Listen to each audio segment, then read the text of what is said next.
Hello అండి, క్షీరసాగర్ మధురం కార్యక్రమం స్వాగతం. మీ పేరేంటి, ఎక్కడి నుంచి కాల్ చేస్తున్నారు? అయ్యగారు వందనాలు అయ్యగారు. నేను ఏలూరు నుంచి మాట్లాడుతున్నా. నా పేరు దేవ. ఏం చేస్తారండి దేవా గారు మీరు? నేను గవర్నమెంట్ జాబ్ ప్రిపేర్ అవుతా ఉంటా. మంచిదండి. ఆఫీసర్ ఉన్నారు, మీ ప్రశ్న ఏమంటే అడగండి.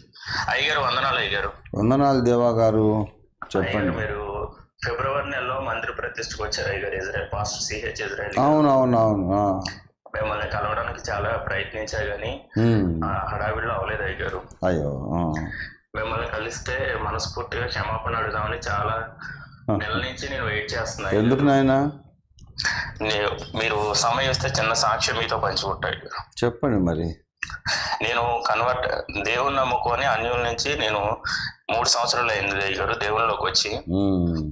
ఇంచుమించు 2021 ఆ టైంలో రక్షణ పొందుకున్నా అయ్యారు.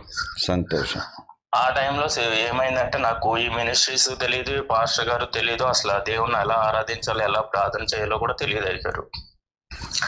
ఆ సమయంలో మీ గురించి కొంచెం నెగిటివ్ గా రావడం బయటికి, ఆ తర్వాత మిగిలిన వాళ్ళు కూడా నెగిటివ్ గా ఉండడంతో నాకు ఎందుకో కొంచెం నాకు తెలియకుండానే ఆ మాటలు నా మనసులో వెళ్ళిపోయినాయి అయ్యారు. అదే నెగటివ్ ఎప్పుడైనా మనుషులు తొందరగా నమ్ముతారు. ఏదైనా బ్యాడ్ అనేది త్వరగా వ్యాపిస్తుంది. చెప్పండి. ఎస్ అయ్యారు. ఆ టైంలో ఏం జరిగిందంటే నేను ఆ 3 years నుంచి చర్చ్ లో ఎప్పుడు క్యాలెండర్ వచ్చినా మీ క్యాలెండర్ నేనే తీసుకుంటా అయ్యారు.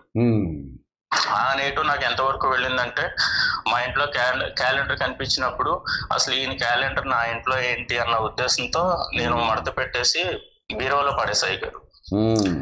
మరి కొన్ని రోజులకి ఏమైందంటే అలా బీరువాలైనా ఎందుకు తీసి ఒక కాలంలో ఎందులో పాడేద్దాము అని చెప్పేసి అనుకున్నాయి గారు. ఆ తర్వాత మా చర్చ్ లో సిస్టర్ కరుణ గారు ఉన్నారు అయ్య గారు. ఆవిడకి నేను ఇలా చెప్పిన తర్వాత ఆవిడ నాకు ఒకే మాట అన్నారు అయ్య గారు, ఓఫీర్ గారి కాలి గోటికి కూడా మనం సరిపోము, 1400 సంఘాలు కట్టిన ఆయన ఎక్కడ, మనం ఎక్కడ, ఆయన మనం వ్యతిరేకించడం ఏంటి, ఆయన చేసే సేవలో మనం 0.1% కూడా మనం చేయలేము, నువ్వు చేసిందైతే ఖచ్చితంగా రాంగు, దేవుణ్ణి అడుగు, దేవుడు నీకు ఆయన ప్రవక్త కాదని నీకే తెలియపరుస్తాడు, ఆయన మాకు తెలుసు ఆయన ప్రవక్త 100% అన్నప్పుడు నాకు ఎందుకో ఒక రకంగా ప్రేయర్ లో ఆ రోజు రాత్రి ప్రేయర్ లో పెట్టాయి. ప్రేయర్ లో పెట్టినప్పుడు దేవుడు నాకు ఇచ్చిన ప్రత్యక్షత ఏంటంటే ఓఫీర్ గారి ప్రవక్త అని చెప్పి దేవుడు ప్రత్యక్షత ఇచ్చాడు అయ్య గారు. ద్వేషం అంతా పోయింది అయ్య గారు. ఏ చేతులతో అయితే నేను క్యాలెండర్ తీసి బీరువాలో పడేసినానో నేనే క్యాలెండర్ తీసి మళ్ళీ ఎక్కడ ఉన్న ప్లేస్ లో అక్కడే పెట్టాయి గారు. చాలా సంతోషం. గాడ్ బ్లెస్ యూ దేవా గారు. ఎస్ అయ్యా, ఈ సాక్ష్యం మీతో పంచుకోవాలని మొన్న అప్పుడు మీరు ప్రతిష్టకు వచ్చినప్పుడు నేను అనుకున్నాను. ఇలాగ చాలా మంది సాక్ష్యాలు ఉన్నాయి నాయన. చాలా మంది ముందు చాలా ద్వేషించి నన్ను అసహించుకున్న వాళ్ళ తర్వాత ప్రార్థనలో వాళ్ళు యథార్థంగా దేవుణ్ణి అడిగినప్పుడు దేవుడే వాళ్ళకి బయలుపరిచాడు. అసలు ఈ సంగతి అంతా జరిగినట్టు నాకు ఇప్పుడే తెలుస్తుంది. నాకు ఇంతకుముందు తెలియదు కదా, ఇప్పుడే మీరు చెప్తుంటే వింటున్నాను. దేవుని స్తోత్రం. యథార్థంగా వెతికే వాళ్ళతో ఎప్పుడు దేవుడు మాట్లాడతాడు. గాడ్ బ్లెస్ యూ దేవా గారు.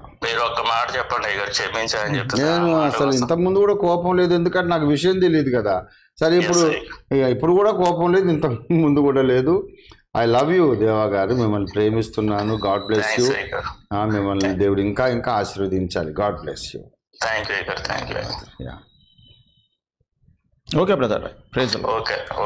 God bless.